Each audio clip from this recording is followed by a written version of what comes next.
चलिए दोस्तों, आज हम इस वीडियो में पढ़ेंगे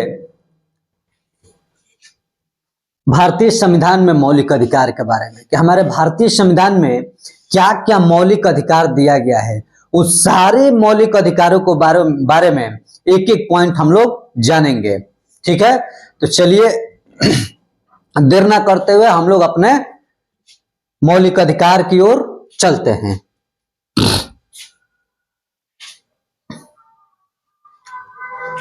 देखिए, भारतीय संविधान में मौलिक अधिकार यहां दिया गया है कि भारतीय संविधान में मौलिक अधिकार। तो हमारे भारतीय संविधान में कौन कौन सी मौलिक अधिकार है उसके बारे में हम लोग आज देखेंगे। ठीक है, भारतीय संविधान में मौलिक अधिकार क्या क्या है, तो कुछ हम इसके बारे में सबसे पहले हम आपको डिफिनेशन बता देते हैं, इसके बारे में कुछ चर्चा कर देते हैं। उसके बाद जो भी आएगा उसके बारे में हम लोग कि कौन कौन से मौलिक अधिकार है उसके बारे में चर्चा करेंगे। थोड़ा सा इसको इंट्रोडक्शन इसका देख लेते हैं। देखिए, लोकतंत्रात्मक व्यवस्था में बहुमत प्राप्त दल ही शासन करता है। हमारे लोकतंत्र की यही व्यवस्था है कि जिसके पास बहुमत होता है वही क्या करता है, सरकार चलाता है। संभव है कि अल्पमत में देख करके उन्हें अनुचित रीति से तंग करने की कोशिश की जाए। ऐसी परिस्थिति में सत्ताधारी क्या करते हैं, सत्ताधारी दल नागरिकों को दो श्रेणियों में बांट देता है। सत्ताधारी दल क्या करता है, इस तरह से नागरिकों को दो श्रेणियों में बांट देता है। पहला श्रेणी क्या होता है, एक सत्ता समर्थक और दूसरा सत्ता विरोधी होता है। एक होता है सत्ता पक्ष और एक होता है विरोधी दल, जिसको हम कहते हैं नेता विरोधी दल, माने विपक्ष। दो में बांट दिया जाता है। विरोधियों को नष्ट करना उनका ध्येय बन जाता है। उसका क्या ध्येय होता है कि विरोधियों को किस तरह से नष्ट किया जाए। ऐसे परिस्थिति में मौलिक अधिकार माने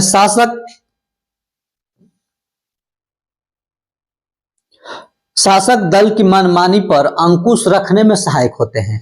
अगर सत्ता में जो है शासक दल है, अगर अपना मनमानी कर रहा है तो उस स्थिति में जो विरोधी दल होता है उस पर अंकुश लगाने का काम करता है। अतः यह कहा जा सकता है कि मौलिक अधिकार प्रदान करने का उद्देश्य नागरिकों को समानता, स्वतंत्रता, समान न्याय तथा सुरक्षा प्रदान करना है। ये मौलिक अधिकार क्या करता है, तो ये हमारा मौलिक अधिकार समानता, स्वतंत्रता और न्याय की बात करता है। क्या करता है, समानता, स्वतंत्रता और समान न्याय के बारे में जिक्र करता है। ये हमारा मौलिक अधिकार बताता है। मौलिक अधिकारों के बिना प्रजातंत्र सार्थक और उद्देश्यपूर्ण नहीं माना जा सकता है। मौलिक अधिकार हमारा अगर नहीं होगा तो इसके बिना प्रजातंत्र क्या है, ये सार्थक नहीं है, उसका कोई उद्देश्य नहीं है, यह उद्देश्यपूर्ण नहीं हो सकता है। तो चलिए अब हम लोग देखते हैं कि क्या क्या इसमें किया जा सकता है। मौलिक अधिकार प्रजातंत्र की आधारशिला है। प्रजातंत्र की रक्षा के लिए मौलिक अधिकारों की सुरक्षा आवश्यक है। अगर आप चाहते हैं कि प्रजा को अगर सुरक्षित रखा जाए तो सबसे पहले मौलिक अधिकार को सुरक्षित रखना जरूरी हो जाता है। इस बात को ध्यान रखिएगा। भारतीय संविधान के तीसरे भाग की धारा 12वीं से लेकर के 35वीं तक मौलिक अधिकारों का वर्णन किया गया है। यानी सीधा शब्दों में अगर समझा जाए तो अनुच्छेद 12 से लेकर के अनुच्छेद 35 तक भारत के संविधान में मौलिक अधिकारों के बारे में चर्चा किया गया है। अगर पूछ दे कि मौलिक अधिकार किस भाग में है तो आप बताइएगा कि मौलिक अधिकार भाग 3 में है। और अनुच्छेद कितना है तो तो अनुच्छेद 12 से लेकर के 35 तक में मौलिक अधिकारों के बारे में चर्चा किया गया है। एकदम मौलिक अधिकार को आप एकदम बारीकी से पढ़िएगा, जीवन में कभी भी पढ़ने की आवश्यकता नहीं पड़ेगी। चाहे कोई भी एग्जाम हो, चाहे 9th क्लास का एग्जाम हो, चाहे बीपीएससी का एग्जाम हो, चाहे यूपीएससी का एग्जाम हो, कोई भी एग्जाम हो, निश्चित तौर पर मौलिक अधिकार से क्वेश्चन आता ही आता है। कंपटीशन के लिए तो ये खास करके बहुत जरूरी हो जाता है इस चैप्टर को पढ़ना। इसलिए आइए इसको और बारीकी से हम लोग देखेंगे। अधिकारों का उल्लेख है, इसके पूर्व कुछ सामान्य उपबंधों का वर्णन है जिसका उद्देश्य मौलिक अधिकारों की रक्षा करना है। देखिए एक अनुच्छेद 13 है। कौन सा अनुच्छेद है? एक अनुच्छेद 13 जिसको धारा भी बोला जाता है। धारा 13 में कहा गया है कि कानून, आदेश, नियम, अधिसूचना और रूढ़ि जिनके द्वारा मौलिक अधिकारों का अतिक्रमण होता है, अगर मौलिक अधिकारों का अतिक्रमण होता है तो होता है और अवैध माने गए हैं। इतना ही नहीं, राज्य ऐसा कोई कानून नहीं बनाएगा, राज्य ऐसा कोई कानून नहीं बनाया जाएगा जो मौलिक अधिकारों को छीनता या कम करता हो। माने ये अधिकार है कि आप कोई ऐसा कानून नहीं बना सकते हैं जिसके चलते हमारे मौलिक अधिकारों का हनन हो। बात समझे? माने मौलिक अधिकार को, हमारे मौलिक अधिकारों को आप हनन नहीं कर सकते हैं। भारत सरकार चाहे राज्य सरकार कोई भी ऐसा कानून नहीं बना सकता है। अब पढ़ेंगे हम अधिकारों का विभाजन के बारे में कि हमारे अधिकारों को, मौलिक अधिकारों को कैसे विभाजन किया गया है, कितने भागों में बांटा गया है, उसके बारे में एक एक करके पढ़ेंगे। एकदम इस वीडियो में आप बारीकी से बने रहिएगा। चलिए आगे चलते हैं। देखिए इसमें बताया गया है कि संविधान में वर्णित मौलिक अधिकारों को कितने भागों में बांटा गया है। ठीक है, तो हम उसको एक एक करके देखेंगे कि मौलिक अधिकारों को, भारतीय संविधान में मौलिक अधिकारों को 6 भागों में बांटा गया है। कितने भागों में? पूछेगा कि हमारे मौलिक अधिकार कितने हैं, तो हमारे मौलिक अधिकार 6 हैं। हमारे मौलिक अधिकार कितने हैं? तो हमारे मौलिक अधिकार 6 है, उसको 6 भागों में ही बांटा भी गया है। चलिए आगे देखते हैं, हम एक एक अधिकारों के बारे में हम चर्चा करेंगे। कौन सा हमारा 6 अधिकार है? तो हमारा पहला अधिकार है, वो है अधिकार हमारा समानता का अधिकार। पहला अधिकार मेरा क्या है? समानता का अधिकार। अभी हम एक एक करके पढ़ेंगे कि समानता का मतलब क्या होता है, समानता अनुच्छेद कितने से कितना में, सारे बातों पर भी चर्चा होगी। थोड़ा आप लोग धैर्य बनाइए। स्वतंत्रता का अधिकार दूसरा है। दूसरा क्या है? स्वतंत्रता का अधिकार। तीसरा है शोषण के विरुद्ध अधिकार। तीसरा क्या है? शोषण के विरुद्ध अधिकार। धार्मिक स्वतंत्रता का अधिकार। चौथा है धार्मिक स्वतंत्रता का अधिकार। और पांचवा है संस्कृति तथा शिक्षा का अधिकार। और छठा है कि संवैधानिक उपचारों का अधिकार। यही 6 हमारे मौलिक अधिकार हैं। अभी आएगा कि मौलिक कर्तव्य कितने हैं, अभी हम उस पर चर्चा नहीं करेंगे। अभी हम केवल और केवल मौलिक अधिकारों के बारे में वर्णन करेंगे, मौलिक अधिकारों के बारे में चर्चा करेंगे, ताकि इससे आने वाले कंपटीशन के एग्जाम हो, चाहे कोई भी कंपटीटिव एग्जाम हो, इससे एक भी क्वेश्चन बाहर मौलिक अधिकार से नहीं हो सकता है। आज के वीडियो के बाद कभी भी एक क्वेश्चन आपसे नहीं छूट सकता है। तो आइए अब एक एक करके पढ़ेंगे कि मौलिक अधिकार क्या है, माने कि मौलिक अधिकार के अंतर्गत समानता का अधिकार में क्या क्या है, स्वतंत्रता का अधिकार में क्या क्या है, शोषण के विरुद्ध हमारे क्या क्या अधिकार है, धार्मिक स्वतंत्रता का अधिकार क्या है, सांस्कृतिक तथा शिक्षा का अधिकार क्या है, संवैधानिक उपचारों का अधिकार क्या है। इन सब के एक एक के बारे में अब हम लोग पढ़ते हैं। ठीक है, तो देखिए इसमें हमारा पहला अधिकार क्या है,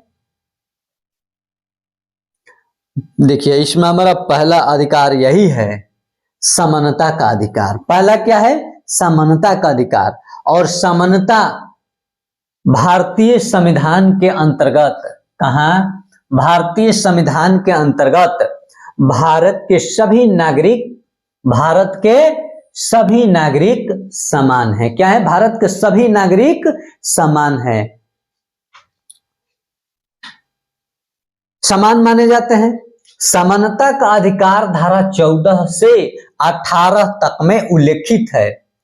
एक बार फिर से समझिएगा कि समानता का अधिकार धारा 14 से 18 तक में उल्लेखित है। यानी कहने का मतलब भारतीय संविधान के अनुच्छेद 14 से 18 तक में समानता का अधिकार के बारे में बताया गया है। कौन सा अधिकार, समानता का अधिकार, अनुच्छेद 14 से 18 तक।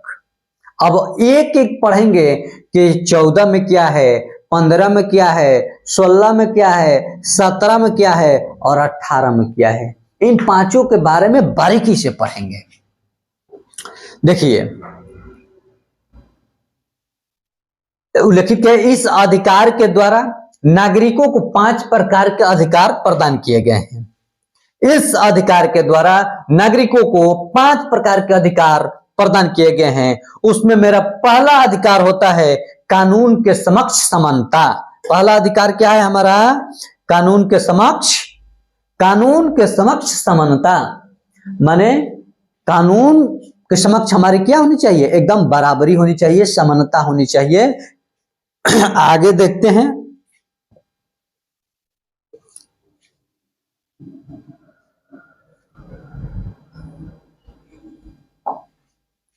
चलिए आगे देखते हैं। पहला हमने पढ़ा कानून के समक्ष समानता। पहला हमने क्या पढ़ा, कानून के समक्ष समानता।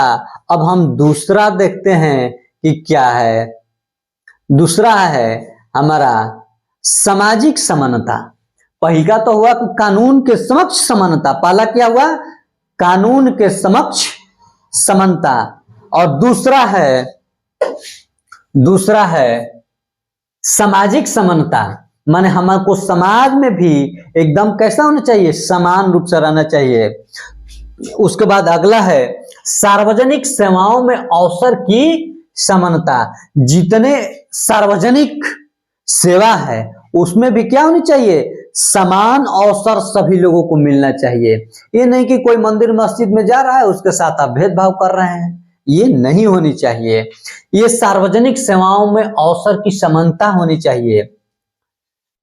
अस्पृश्यता का अंत बहुत इंपॉर्टेंट है। ये कौन सा है, बहुत इंपॉर्टेंट है। ये अस्पृश्यता यानी कि अनटचेबिलिटी यानी कि छुआछूत, ये अनुच्छेद 17 में बताया गया है। कौन सा, ये अनुच्छेद जो है चला 17 में बताया गया है। अनटचेबिलिटी माने छुआछूत आप नहीं कर सकते हैं। उसके बाद है पदवियों का अंत। पदवियों का मतलब उपाधियों का अंत। उसके बाद है, अब देखिए, अब इनके बारे में यहां तक तो आप जान गए, 5 के बारे में आप जान गए। अब उसके बारे में अब और बारीकी से पढ़ते हैं और गहराई में चलते हैं इसके, ठीक है। अब हम इसमें पहले हमने देखा कि अस्पृश्यता का अंत यानी कि अनटचेबिलिटी था, माने छुआछूत, और ये छुआछूत के बारे में हम पढ़े। उसके बाद था पदवियों का अंत, ठीक है। अब एक एक के बारे में पढ़ेंगे कि अनुच्छेद 14, 15, 16, 17, 18, जो 18 में कहा गया है कि अनुच्छेद 18 में पदवियों का अंत के बारे में जिक्र किया गया। तो अब एक एक के बारे में हम पढ़ेंगे, ठीक है। तो देखिए इसमें मेरा पहला है कि कानून के समक्ष समानता। कानून के समक्ष समानता, अभी हमने पीछे जिक्र किया था कि कानून के समक्ष क्या समानता होना चाहिए। तो देख लीजिए अनुच्छेद 14 कहता है, क्या कहता है कि कानून के दृष्टि में सभी व्यक्ति समान हैं। आप समझ गए, अब समझ गए होंगे कि कानून के समक्ष सभी लोग क्या हैं, बराबर है, इक्वल हैं, ठीक है। उसके बाद सभी को कानून का समान संरक्षण प्राप्त है। जो भी लोग हैं चाहे किसी भी कास्ट के हों, उन सबके लिए क्या कहा गया है, देखिए कितना बारीकी से समझाया गया है इसमें कि सभी को कानून का समान संरक्षण प्राप्त हो, सबको न्याय पाने का समुचित अधिकार है। सभी को न्याय पाने का एकदम समुचित अधिकार है। कानून सबके साथ समान व्यवहार करेगा। इस अधिकार के द्वारा भारत में कानून का राज स्थापित किया गया है। देखिए कितना बाबा साहब ने संविधान इतना बारीकी से इतना सुंदर लिखे हैं कि क्या कहा जाए। देखिए सबको न्याय पाने का समुचित अधिकार है, कानून सबके साथ समान व्यवहार करेगा, यानी किसी के साथ वह भेदभाव नहीं कर सकता है। इस अधिकार के द्वारा भारत में कानून का राज स्थापित किया गया है। इस व्यवस्था के तहत भारत में कानून का राज चलेगा, ना कि धर्म का राज चलेगा। अब आइए, आप समझ गए होंगे समानता के मतलब क्या होता है। माने कानून के समक्ष समानता, माने कानून के नजर में सभी लोग क्या हैं, बराबर हैं, किसी से आप भेदभाव नहीं कर सकते हैं। चलिए अब आते हैं दूसरा पर। दूसरा क्या है? दूसरा है कि सामाजिक समानता। ये सामाजिक समानता क्या होता है? तो कानून के समक्ष समानता ये अनुच्छेद 14 में कहा गया था, और ये सामाजिक समानता भारतीय संविधान के अनुच्छेद 15 में, कहा अनुच्छेद 15 के अनुसार नागरिकों को सामाजिक समानता का अधिकार प्राप्त है। किसका? सामाजिक समानता का अधिकार प्राप्त है। कौन कौन? एकदम ध्यान से देखिएगा, इतना सटा करके ऑप्शन आता है कि आप कंफ्यूज हो जाएगा। अगर एक एक लाइन आप ध्यान नहीं दिए तो आप कंफ्यूज हो सकते हैं। देखिए कौन कौन सा सामाजिक समानता के अंतर्गत? धर्म। पहला क्या है? धर्म, मूल, वंश, क्या क्या है? वंश है, जाति है, लिंग है, जन्म है, स्थान या इसमें से किसी एक के, इनमें से किसी एक के बिना, किसी एक के आधार पर नागरिकों में किसी प्रकार का भेदभाव नहीं बरता जाएगा। किसी भी नागरिक को दुकानों, भोजनालयों, सार्वजनिक मनोरंजन के स्थान आदि में प्रवेश पाने से वंचित नहीं किया जा सकता है। देखिए हमारा अनुच्छेद 15 क्या कहता है? 15 अनुच्छेद ये कहता है कि धर्म के आधार पर, लिंग के आधार पर, जाति के आधार पर आप उसे किसी प्रकार का भेदभाव नहीं कर सकते हैं। किसी भी धार्मिक स्थल पर, चाहे वह क्या हो, चाहे वह भोजनालय हो, चाहे सार्वजनिक मनोरंजन के स्थान हो, चाहे वह मंदिर हो, वो किसी भी प्रकार का अगर सार्वजनिक क्षेत्र है, चीज है, तो उस पर जाने से आप उसको रोक नहीं सकते हैं। यह हमारा कौन बताता है? चाहे वह महिला हो, चाहे पुरुष हो, चाहे किसी भी कास्ट का हो, उसमें आप भेदभाव नहीं कर सकते हैं। यह हमारा अनुच्छेद 15 बतलाता है। कौन बतलाता है? अनुच्छेद 15 बतलाता है। चलिए आगे देखते हैं। इससे बारीकी आपको अब किसी भी वीडियो में पढ़ने को नहीं मिलेगा। YouTube के इतिहास में यह पहला वीडियो होगा जो आप इतने बारीकी से पढ़ पाएंगे। आपको कहीं नहीं मिलेगा ऐसा, मैं ये गारंटी देता हूं। देखिए आगे क्या है कि सार्वजनिक सेवाओं में अवसर की समानता। हमारा अनुच्छेद 16 क्या कहता है? हमने 14 पढ़ा, 15 पढ़ा, अब 16 की बारी है। देखिए सार्वजनिक सेवाओं में अवसर की समानता, अनुच्छेद 16 में भारत के सभी नागरिकों को सरकारी सेवाओं के लिए समान अवसर प्राप्त है। सेवा मतलब क्या? सरकार की सेवा, माने कि नौकरियों में समान अवसर प्राप्त है। धर्म, वंश, जाति, लिंग, जन्म, स्थान आदि के आधार पर किसी भी प्रकार का भेदभाव नहीं किया जाएगा। ध्यान से सुनिएगा, कह रहे हैं कि वंश, जाति, लिंग, जन्म के स्थान के आदि के आधार पर अगर आप नौकरी में चले गए हैं तो इसमें किसी प्रकार के आप भेदभाव नहीं कर सकते हैं, यह हमारा अनुच्छेद 16 बताता है। कौन बताता है? 16। सार्वजनिक सेवाओं में अवसर की समानता अनुच्छेद 16 में भारत के सभी नागरिकों को सरकारी सेवाओं के लिए समान अवसर प्राप्त किए गए हैं। माने आप सरकारी सेवा में, नौकरियों में धर्म के या वंश या जात या लिंग या जन्म स्थान के आदि के आधार पर किसी प्रकार से आपको भेदभाव आपसे नहीं किया जाएगा। आगे देखते हैं। अब आता है अस्पृश्यता का अंत। यही हम कह रहे थे, कब से इसी के बारे में हम चर्चा कर रहे थे। अस्पृश्यता का अंत माने अनटचेबिलिटी, माने छुआछूत। ये बहुत इंपॉर्टेंट है, ये हर बार परीक्षाओं में इसको पूछ लेता है कि अनटचेबिलिटी माने छुआछूत भारतीय संविधान के किस अनुच्छेद में वर्णित है। तो आप बताइएगा कि ये भारतीय संविधान के अनुच्छेद 17 में चर्चा किया गया है। इसमें छुआछूत का अंत किए जाने का उल्लेख किया गया है कि अगर आप किसी भी प्रकार के छुआछूत भेदभाव कर रहे हैं तो उसको अंत करने की बात इसमें कहा गया है।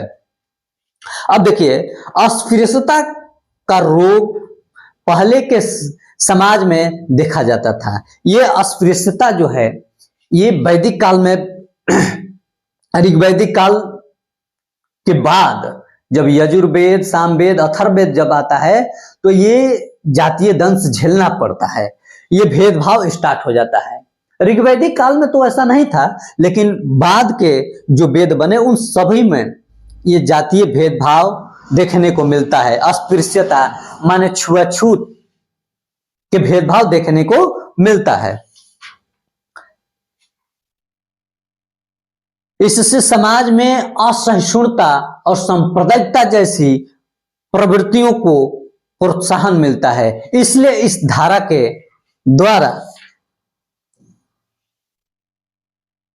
देखिए क्या होता है कि असहिष्णुता और सांप्रदायिकता की प्रवृत्तियों का प्रोत्साहन मिलता है। जैसे इसमें होता क्या है कि सांप्रदायिक, जैसे कि अगर छुआछूत का भेदभाव करते हैं तो एक संप्रदाय से दूसरे संप्रदाय में क्या हो सकता है? टकराव हो सकता है, लड़ाई झगड़ा हो सकता है। इसलिए ये हमारा अनुच्छेद 17 कहता है कि ये छुआछूत का जो भेदभाव है इसको मिटाना चाहिए। ठीक है, आगे चलते हैं। इसके अनुसार इसे किसी रूप में मानना या व्यवहार में लाना दंडनीय घोषित कर दिया गया है कि मतलब कि ये आप व्यवहार में छुआछूत को अपने व्यवहार में नहीं ला सकते हैं। किसी के साथ में अगर आप इस तरह के करते हैं तो भारतीय संविधान के तहत आप पर एफआईआर और कार्रवाई किया जा सकता है। इसलिए आप भी ध्यान रखिएगा, किसी के साथ छुआछूत का भेदभाव न रखें, क्योंकि भारतीय संविधान हमारा ये अधिकार नहीं देता है। चलिए आगे देखते हैं। अब आते हैं पदवियों का अंत, माने पदवियों का अंत मतलब उपाधियों का अंत, और यह हमारा अनुच्छेद 18 बताता है। कौन बताता है? अनुच्छेद 18 बताता है पदवियों का अंत माने उपाधियों का अंत। अनुच्छेद 18 या धारा 18 के अनुसार सेना या विद्या संबंधी उपाधियों के अतिरिक्त अन्य सभी पदवियों यथा राय बहादुर, राय साहब जैसी पदवियों को समाप्त कर दिया गया है। जैसे किसी किसी को उपाधि दिया जाता था, किसी को राय बहादुर कहा जाता था, चाहे राय साहब कहा जाता था, चाहे किसी को केसर हिंद की उपाधि दिया जाता था। इस तरह के बहुत प्रकार की उपाधियां दी गई है। तो जैसे उपाधियों को समाप्त कर दिया गया है, इससे नागरिकों के बीच ऊंच नीच या बड़े छोटे की भावना खत्म हो जाती है। क्या कहता है कि इसको ऊंच नीच की भेदभाव खत्म हो जाता है, इसलिए इसको हटा देना चाहिए। ठीक है, उसके बाद स्वतंत्रता का अधिकार धारा 19 से 22 तक में चर्चा किया गया है। थोड़ा एक बार उपाधियों के अंत के बारे में एक बार फिर से देखते हैं। देखिए, उपाधियों का अंत धारा 18 यानी अनुच्छेद 18 में चर्चा किया गया है। क्या कहा गया है? सेना या विद्या संबंधी उपाधियों के अतिरिक्त, माने चाहे सेना में कोई किसी को कर्नल जनरल का अगर उपाधि दे दिया गया है, उपाधियों के अतिरिक्त अन्य सभी पदवियों यथा राय बहादुर, राय साहब जैसी पदवियों को समाप्त कर दिया गया है। ये पदवियों को क्या किया गया है? समाप्त कर दिया गया है, जिससे नागरिकों के बीच ऊंच नीच या बड़े छोटे की भावना खत्म हो जाती है। अगर इस तरह का अगर पदवी है उसको अगर समाप्त कर देते हैं तो ऊंच नीच का भेदभाव नहीं रहता। चलिए अब आगे देखते हैं स्वतंत्रता का अधिकार। ये तो अभी पहला ही अभी हम पढ़ रहे थे, पहला क्या पढ़ते? समानता का अधिकार अभी पढ़ रहे थे, और समानता का अधिकार के अंतर्गत इतने चीजें हमको जानना है। अब पढ़ते हैं स्वतंत्रता का अधिकार। ऐसा वीडियो आपको यूट्यूब के इतिहास में कहीं नहीं देखने को मिलेगा, ये बहुत इंपॉर्टेंट वीडियो है। तो यह है अब स्वतंत्रता का अधिकार। स्वतंत्रता का अधिकार,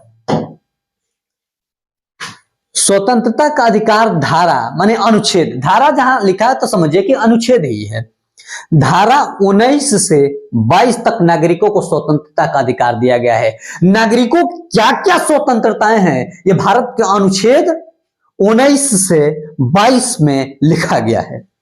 अब एक एक करके पढ़ेंगे कि आखिर 19 में क्या है, कि हमारी कौन कौन सी स्वतंत्रताएं हैं, 22 तक क्या क्या चर्चा किया गया है, एक एक के बारे में हम फिर पढ़ेंगे। इसमें 6 अधिकार निहित हैं। इसमें हमारी स्वतंत्रता का अधिकार के अंतर्गत 6 अधिकारों के बारे में बताया गया है। पहला अधिकार क्या है? भाषण एवं विचारों की अभिव्यक्ति की स्वतंत्रता। पहला क्या है कि भाषण एवं विचारों की अभिव्यक्ति की स्वतंत्रता, माने कि आप कहीं भी बोल सकते हैं, कहीं भी बोल सकते हैं। भाषण विचारों की अभिव्यक्ति, आप भाषण दे सकते हैं, अपने विचारों को अभिव्यक्त कर सकते हैं, किसी के सामने बोल सकते हैं। यह स्वतंत्रता अनुच्छेद 19 में बात कही गई है। उसके बाद आता है ख, कहता है कि शांतिपूर्वक और बिना हथियार के एकत्र होने की स्वतंत्रता। कैसा? अगर आप धरना दे रहे हैं या भाषण दे रहे हैं तो आप कैसे दे सकते हैं? कहता है कि शांतिपूर्वक और बिना हथियार के एकत्र होने की स्वतंत्रता। कैसा स्वतंत्रता? बिना हथियार के एकत्र होने की स्वतंत्रता देता है। अगला है संगठन या संघ बनाने की स्वतंत्रता। आप संघ भी बना सकते हैं, संगठन बना सकते हैं। अगला क्या है कि भारतीय क्षेत्र के अंतर्गत घूमने फिरने की स्वतंत्रता। उसके बाद क्या है कि भारतीय क्षेत्र के अंतर्गत निवास की स्वतंत्रता, किसी व्यवसाय अथवा व्यापार करने की स्वतंत्रता। उपरोक्त 6 प्रकार की स्वतंत्रताओं के अतिरिक्त स्वतंत्रता संबंधी कुछ और अधिकार भी दिए गए हैं। एक इसको देखिए, इसको याद करने के लिए मैं एक कहानी के तौर पे आपको मैं बता देता हूं, एकदम आप कभी नहीं भूलिएगा। देखिए इसमें कहानी क्या है, कहानी क्या है इसमें देख लीजिए। मान लेते हैं कि कोई यूनिवर्सिटी है और उसका जो वीसी है वो मनमानी कर रहे हैं, तो उस स्थिति में आप क्या कीजिएगा? आपके पास स्वतंत्रता का अधिकार है, तो आप पहला काम कीजिएगा कि उसके समक्ष आप क्या कर सकते हैं? भाषण दे सकते हैं, अपने विचारों को आप रख सकते हैं। अगर अपना विचार लेकर के जाएंगे उसके सामने तो आप अपने बोल करके अपना विचार उसके सामने रख देते हैं। अगर आपके इन विचारों से वह नहीं मानता है तो आप दूसरा कदम क्या उठाइएगा? दूसरा कदम ये उठाइएगा कि आप अपना विचार कैसे रखिएगा? स्वतंत्रता पूर्वक और शांति पूर्वक रखिएगा। आज जब अपना विचार शांति पूर्वक रखिएगा तो कैसा? बिना हथियार के। क्या कीजिएगा? आप धारणा दे सकते हैं, वीसी के खिलाफ आप धारणा दीजिए, लेकिन कैसा धारणा होनी चाहिए? वह धारणा शांतिपूर्ण होना चाहिए और उसमें किसी प्रकार का हथियार का प्रयोग नहीं होना चाहिए। यहां तक एक ब्लेड भी आप लेकर के नहीं जा सकते हैं। इस प्रकार की वह धारणा होनी चाहिए। अब धारणा पर आप बैठ गए हैं और वीसी तभी आपके बातों को नहीं सुन रहा है। तो एक बात और ध्यान रखिएगा कि अब अगला कदम क्या उठाइएगा, तो आप संगठन बनाइएगा। बताइए कि 2-4 आदमी लोग हैं, अभी इसी बात नहीं सुनेगा, लाजमी है कि 2-4 आदमी रहेंगे तो आपका बात नहीं सुन पाएगा। इसलिए आप क्या कीजिएगा, 2-4 लड़कों को पकड़िएगा और पकड़ करके क्या कीजिएगा, आप अपना एक संगठन बनाइएगा। क्या कीजिएगा, संगठन बनाइएगा।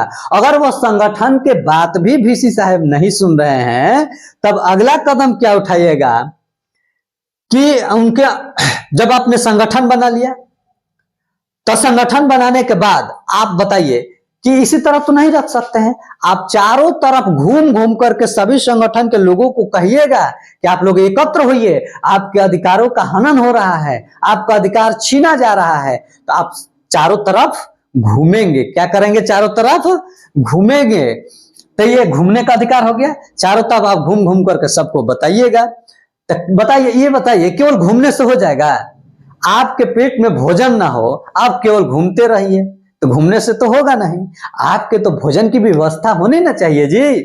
तो भारतीय क्षेत्र के अंतर्गत निवास की स्वतंत्रता, बताइए केवल घूमते रहिएगा, ना भोजन मिलेगा ना निवास मिलेगा, तब क्या कीजिएगा? तो आपके लिए क्या जरूरी है, अगर घूम लिए तो एक टाइम कहीं आपके निवास की भी जरूरत है कि हम अस्थायी रूप से वहां रह सकें। तो आप अगला कदम क्या है कि आप जब घूम घूम करके पूरे सबको जगा दिए तो एक निवास भी होनी जरूरी हो जाता है कि भारतीय क्षेत्र के अंतर्गत निवास की स्वतंत्रता, यानी आप भारत के किसी भी राज्य में जाकर के प्रचार कर वहां पर आप निवास कर सकते हैं, भारत के किसी भी राज्य में जाकर के आप रह सकते हैं। ये हमारा अनुच्छेद 19 के अंतर्गत ही आता है। उसके बाद आगे क्या है कि आप उस क्षेत्र के अंतर्गत चल गए तो कमाइएगा, भोजन की भी व्यवस्था कीजिएगा, तो वहां पर भोजन की व्यवस्था भी आपको करना पड़ेगा और आज सभी लोगों को घूम घूम कर जागरूक करने का भी आपका ये दायित्व बनता है। आगे देखिए क्या है कि आप व्यापार भी करना पड़ेगा। भोजन कैसे आएगा, बिना व्यापार नहीं करेंगे तो भोजन की व्यवस्था हो नहीं सकती, आपको कमाना जरूर पड़ेगा। तो व्यवसाय अथवा व्यापार करने की स्वतंत्रता है, आप किसी भी भारत के राज्य में जाकर के आप व्यापार कर सकते हैं। यह हमारा भारतीय संविधान के अनुच्छेद 19 के अंतर्गत ही आता है। माने हमारी स्वतंत्रताओं को 6 भागों में बांटा गया, छठा है कि आप भारत के किसी भी राज्य में जाकर के व्यापार कर सकते हैं, यह आपकी स्वतंत्रता है। स्वतंत्रता संबंधी कुछ और अधिकार दिए गए हैं, जैसे हम देखते हैं कि और क्या क्या अधिकार है। देखिए इसके अंतर्गत अधिकार आता है कि अपराधों के लिए दोष सिद्धि की स्वतंत्रता। क्या है कि अपराधों के लिए दोष सिद्धि की स्वतंत्रता।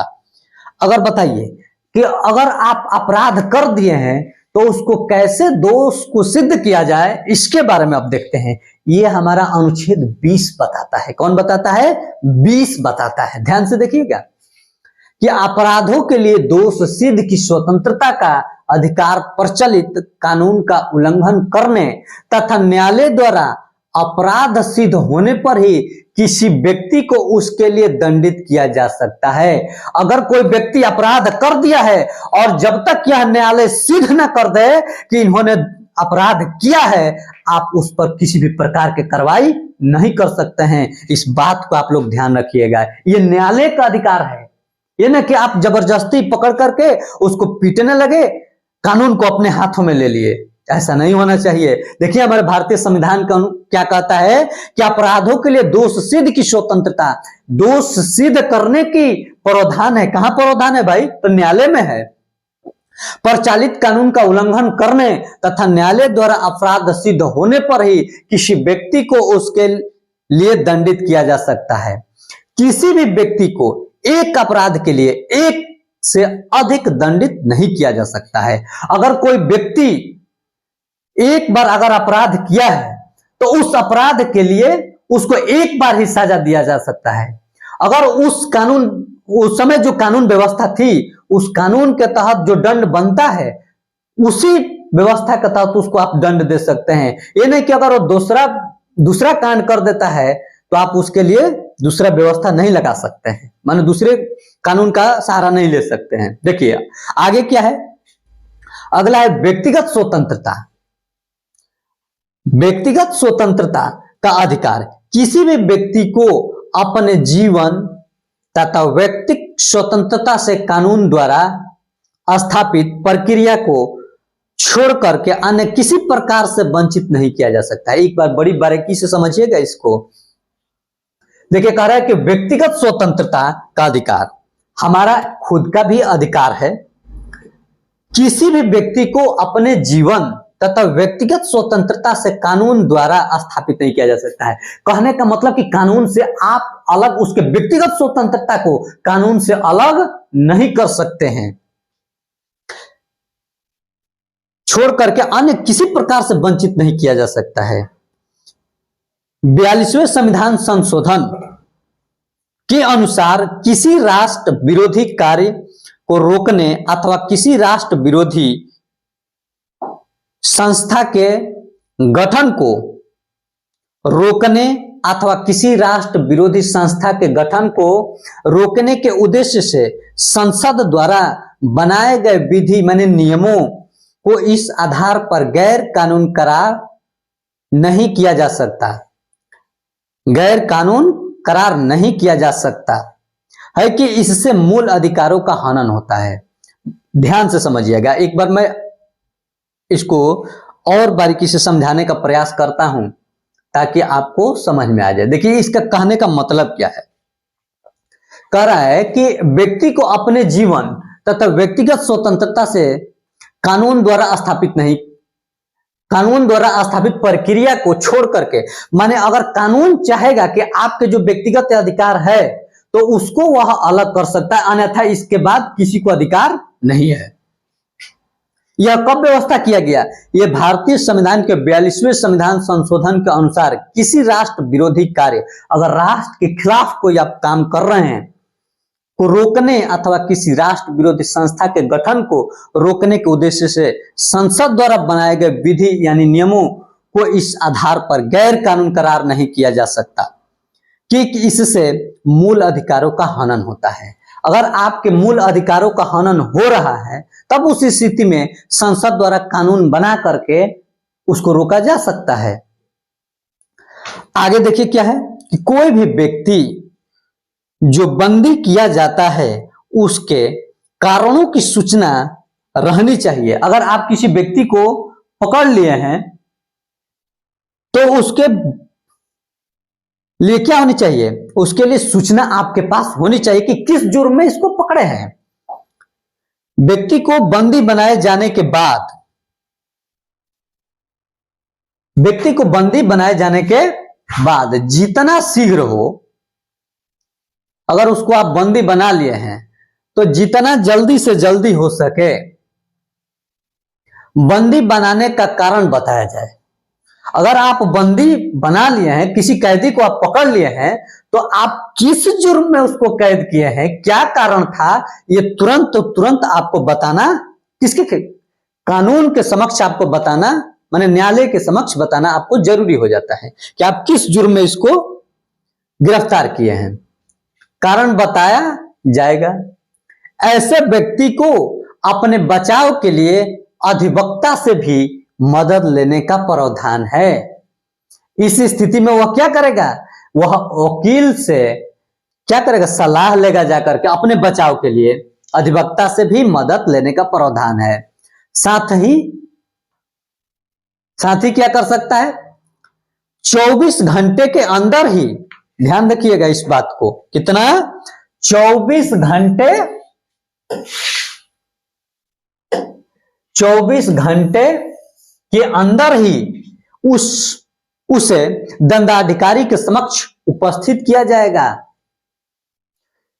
अगर 24 घंटे के अंदर उसको कानून के समक्ष, माने न्यायालय के समक्ष अगर क्या नहीं करता है, समक्ष उपस्थित किया जाना एकदम जरूरी हो जाता है कि 24 घंटा के अंतर्गत उसको माने जो रास्ते में आने जाने का समय है उसको छोड़ करके किया जाए। स्वतंत्रता के अधिकारों पर प्रतिबंध सार्वजनिक व्यवस्था तथा राज्य की शांति एवं सुरक्षा आदि के हित में राज्य सरकार को स्वतंत्रता के अधिकारों पर प्रतिबंध लगाने का अधिकार है।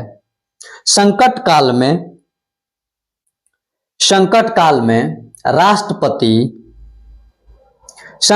में राष्ट्रपति इन अधिकारों को निलंबित या स्थगित कर सकता है। अगर देश पर कोई संकट आ गया है तो उस स्थिति में क्या कर सकते हैं, राष्ट्रपति आपके मौलिक अधिकार का भी जो है उसका उपयोग कर सकते हैं।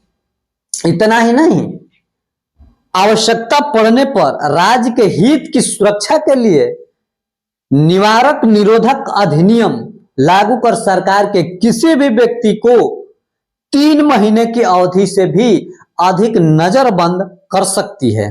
ध्यान रखिएगा, ऐसा जम्मू कश्मीर में हुआ था जब 370 धारा हट रहा था, तो उस समय वहां के मुख्यमंत्री को नजरबंद किया गया था। नजरबंद करने का मतलब ये हुआ कि उसी के घर में उसको क्या करना है, पुलिस के हिरासत में उसको घर में रखना है, बस यही तो है। आवश्यकता पड़ने पर राज्य के हित की सुरक्षा के लिए निवारक निरोधक अधिनियम लागू कर सरकार के किसी भी व्यक्ति को 3 महीने की अवधि से भी अधिक नजरबंद कर सकती है। इस धारा की कभी कभी बड़ी कड़ी आलोचना की जाती है। इसका आलोचना भी हुआ है, शिकायत भी हुआ है इसका। देखिए अब अगला क्या आता है, यहां तक तो हमने पढ़ा अभी 2 अधिकारों के बारे में, अभी 4 अधिकार के बारे में पढ़ना है। शोषण के विरुद्ध अधिकार, यह अनुच्छेद है 23 से 24 के बीच में। शोषण के विरुद्ध अधिकार है 23 से 24 में। 23 से 24 में नागरिकों को शोषण के विरुद्ध अधिकार प्रदान किए गए हैं। संविधान के अनुसार भारत में मनुष्य के क्रय विक्रय, बेगारी और अन्य प्रकार से,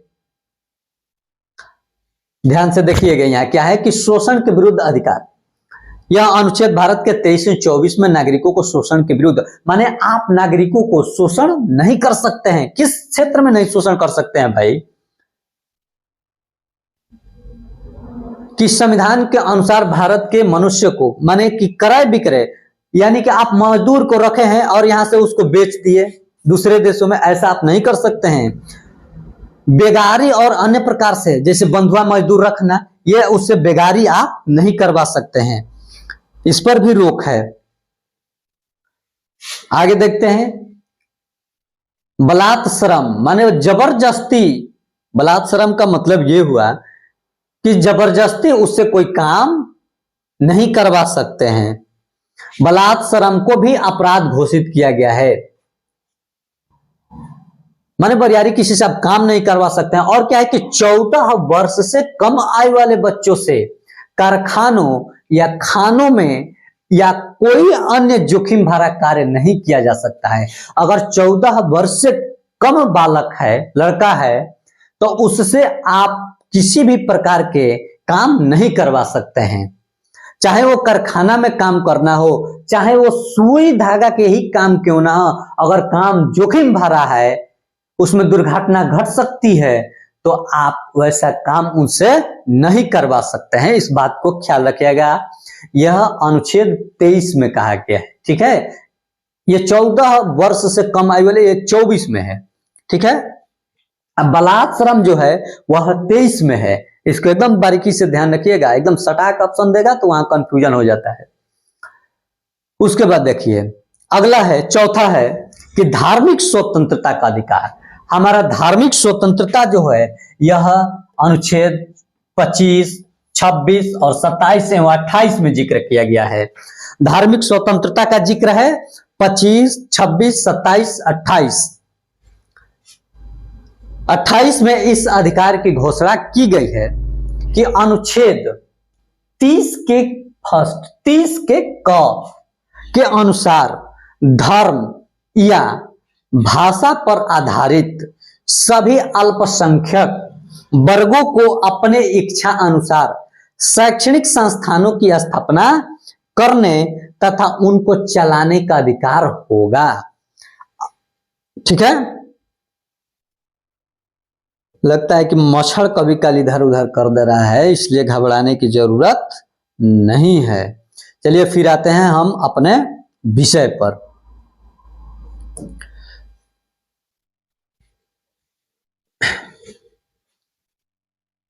आगे है इसमें कि अनुच्छेद 30 के फर्स्ट के अनुसार धर्म या भाषा पर आधारित सभी अल्पसंख्यक वर्गों को अपने इच्छा अनुसार शैक्षणिक संस्थानों की स्थापना करने तथा उसके चलाने का अधिकार होगा। ध्यान से बात समझिएगा। अल्पसंख्यक जैसे मुसलमान लोग हैं तो वे क्या कर सकते हैं, अपना वो मदरसा खोल सकते हैं, अपना एक शैक्षणिक अलग संस्था खोल सकते हैं और उस शैक्षणिक संस्था के तहत अपने धर्म के बारे में, अपने धर्म का प्रचार कर सकते हैं। लेकिन बात को ध्यान दीजिएगा कि आप सार्वजनिक जैसे स्कूल है, सरकारी स्कूल है, उस स्कूल में आप धर्म का प्रचार नहीं कर सकते हैं, या किसी खास धर्म के बारे में उसमें आप नहीं पढ़ा सकते हैं, किसी खास धर्म का प्रचार भी नहीं कर सकते हैं। लेकिन जो अपना निजी संस्था है उसमें आप क्या कर सकते हैं, प्रचार कर सकते हैं, धर्म की प्रचार कर सकते हैं, उसमें कोई दिक्कत नहीं है।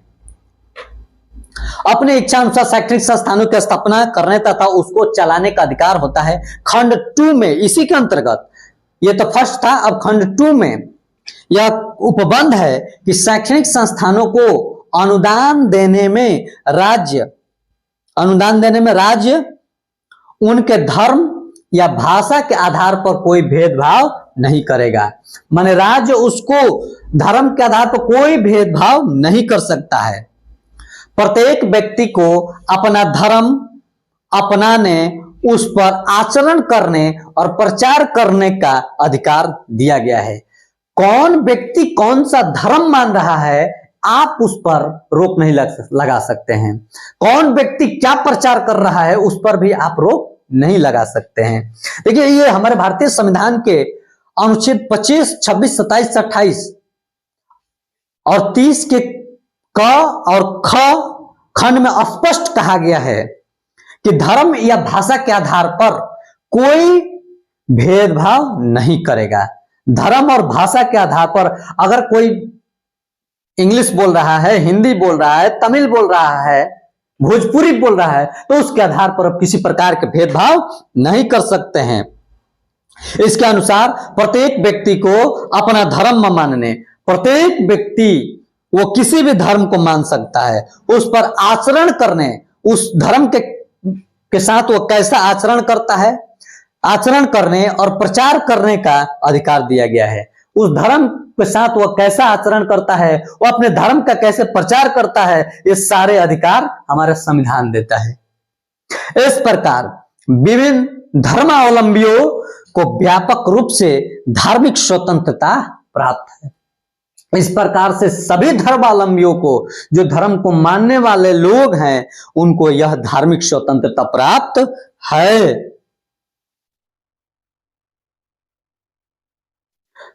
किसी भी व्यक्ति को किसी खास धर्म के प्रचार के लिए कर देने के लिए बाध्य नहीं किया जाएगा। माने कि किसी भी व्यक्ति को आप यह नहीं कह सकते हैं कि आप किसी खास धर्म का प्रचार कीजिए, आप इसको बाधित नहीं कर सकते हैं। ऐसा शैक्षणिक संस्थानों में जिसका संचालन पूर्ण तरह से राज्य कोष से होता है, अगर इसका राज्य सरकार चला रहा है तो आप विशेष व्यक्ति होकर के किसी धर्म का प्रचार आप नहीं कर सकते हैं। इस पर रोक लगाया गया है।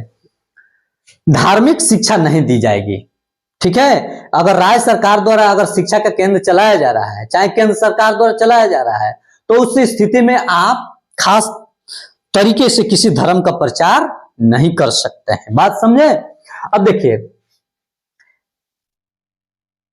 धार्मिक शिक्षा नहीं दी जाएगी। ऐसे शिक्षण संस्थानों के छात्र जो राज्य सरकार द्वारा स्वीकृत हो या राज्य सरकार द्वारा जिसे अनुदान प्राप्त हो, धार्मिक पूजा में उपस्थित होंगे या धार्मिक शिक्षा में भाग लेंगे या नहीं, यह छात्रों या उनके अभिभावकों के निर्णय पर निर्भर करता है।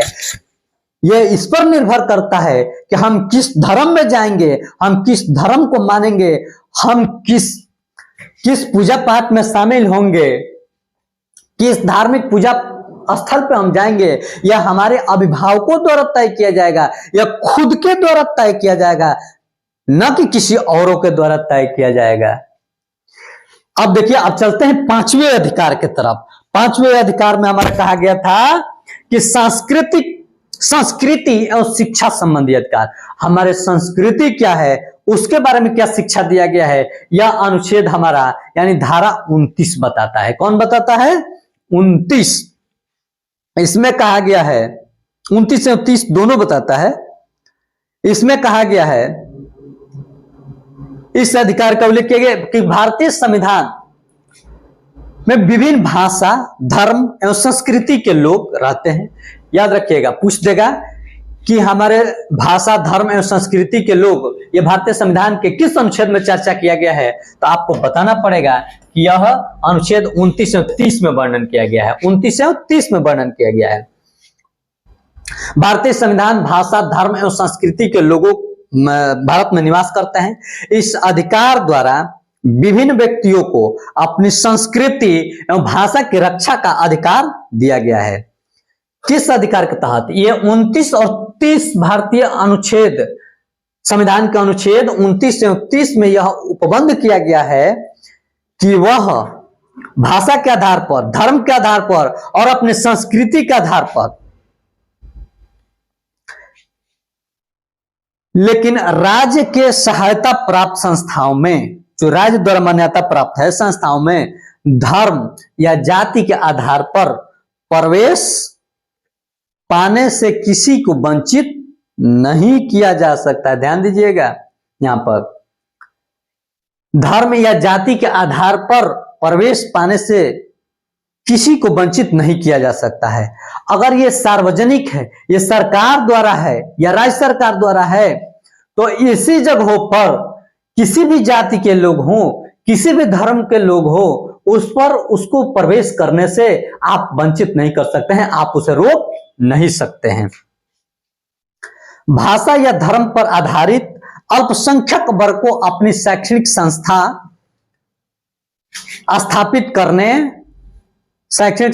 स्थापित करने और उसका प्रबंधन करने का अधिकार है। जो अल्पसंख्यक लोग हैं, अल्पसंख्यक में मुसलमान इसके अंतर्गत आते हैं, तो इनके लिए विशेष प्रावधान क्या किया गया है कि उसका प्रबंध करने का अधिकार दिया गया है। अब हम अंतिम और पढ़ते हैं अंतिम अधिकार के बारे में, और वो अधिकार है मेरा संवैधानिक उपचारों का अधिकार। संविधान की धारा 32, ये भारत के संविधान के आत्मा कहा जाता है। भारतीय संविधान के अनुच्छेद 32 को भारतीय संविधान का आत्मा कहते हैं, इसको याद रखिएगा। अनुच्छेद 32 में नागरिकों को उपयुक्त मौलिक अधिकार की रक्षा की चर्चा है। देखिए, संविधान में मौलिक अधिकारों का उल्लेख कर दिए